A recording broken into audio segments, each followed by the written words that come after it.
All right, let's dive into an absolutely wild story from the ancient world. Seriously, this one has it all.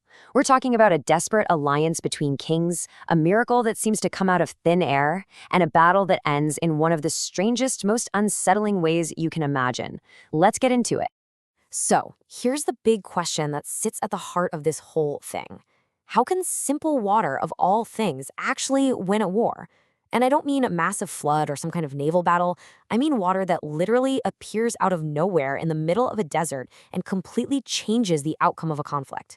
It sounds impossible, right? Well, it's the key to this entire story. So, where does this all begin? Well, like a lot of ancient conflicts, it kicks off with a classic political crisis, a rebellion. You have a smaller king who decides he's done paying up.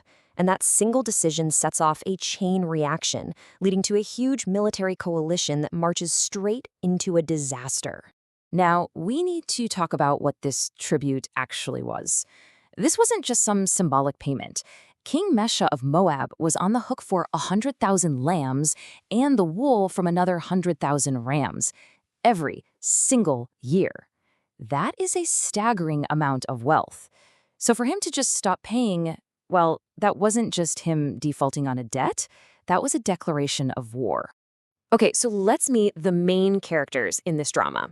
First, you've got Jerem, the king of Israel. He's the one who's just been stiffed, and he's not happy about it.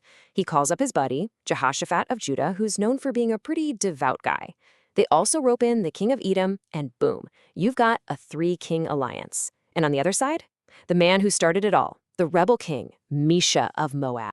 So, the alliance is formed, and right away, they have to make a huge strategic decision. How are they going to attack Moab? The path they choose is incredibly ambitious, and it's a massive gamble that's going to define everything that happens next. Instead of taking a direct route, they decide to get clever. They're going to take the long way around, a 7-day trek right through the bone-dry desert of Edom. The idea was to hit Moab from its southern border, where they'd be least expecting it, a brilliant surprise attack. The only problem? Well, it's a 7-day march through a waterless desert. What could possibly go wrong? And yeah, as you can probably guess, this brilliant plan turns into a total nightmare pretty quick. By day 7, this surprise attack has become a death march. The entire army, we're talking 3 kings, all their soldiers, all their pack animals, they're literally on the verge of dying of thirst. And they haven't even seen a single enemy soldier yet. And this is the moment of absolute despair. King Joram, the guy leading this whole thing, just completely loses it. He is convinced this isn't just bad luck or poor planning. He believes God himself has tricked them, lured them out into the desert just to be wiped out. For him, it's over. All hope is gone. But right at that moment, when Joram has given up, King Jehoshaphat, the pious one, remember, he pivots. He asks this really simple but powerful question that just changes everything. He's not looking for a general or a new strategy. He's looking for a spiritual solution to a very, very physical problem. He's looking for a prophet. And as luck would have it, there is a prophet nearby, a guy named Elisha. But he's not exactly thrilled to help. And his arrival doesn't bring a sense of relief, not at first. Instead, it brings one of the most bizarre prophecies you'll ever hear.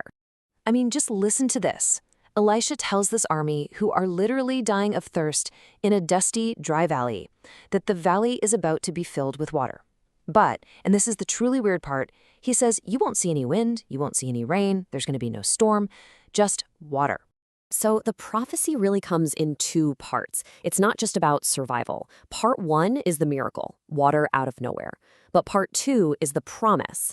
Not only are you going to live, but you are going to get your victory over Moab, and you are commanded to completely destroy them.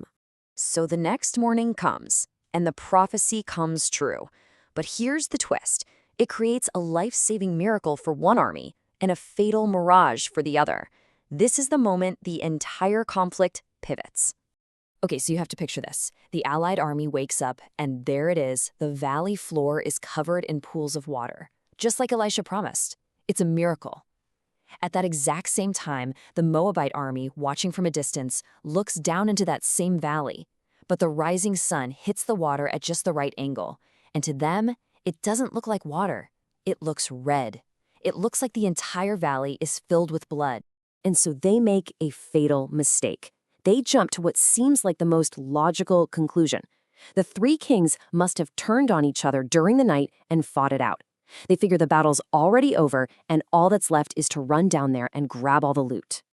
What happens next is swift, and it is brutal. The Moabites charge in expecting plunder, but what they find is a trap. And this leads to an absolutely stunning victory, which is then followed by an even more stunning retreat. So the Moabite army, totally unprepared for a real fight, charges straight into the camp of a rehydrated, rested, and ready army. It's not a battle, it's an ambush. The Moabites are completely routed and they flee back into their own country, with the allied army right on their heels. And now, that second part of Elisha's prophecy comes true with a vengeance. The allies don't just defeat Moab's army, they systematically destroy the entire country. They tear down towns, they ruin the farmland by throwing stones all over it, they plug up all the springs. This is total war. Finally, it comes down to this. The king of Moab and what's left of his army are cornered in their last fortress, a city called Kir-Hareseth. The allied army surrounds it, the siege begins. The victory seems absolute. I mean, it looks like the story's over, but it's not.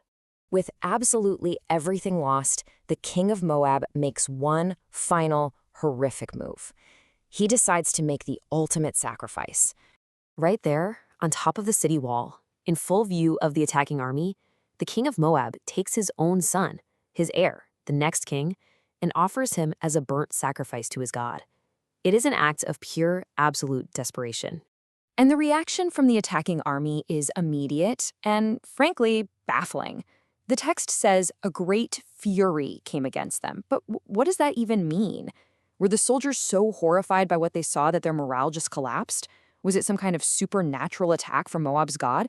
Or did they just realize that a man willing to do that to his own son would never, ever surrender? The text doesn't say. But whatever it was, the effect was decisive. The victorious, unstoppable army just stops. They pack up, lift the siege, and go home. And that's where the story ends. Not with the celebration, but with a massive question mark. Why would a miraculous, divinely ordained victory end so abruptly, in a silent, unexplained retreat? We're left to wonder about that great fury, a mystery that makes this ancient story of war and water so completely unsettling and so unforgettable.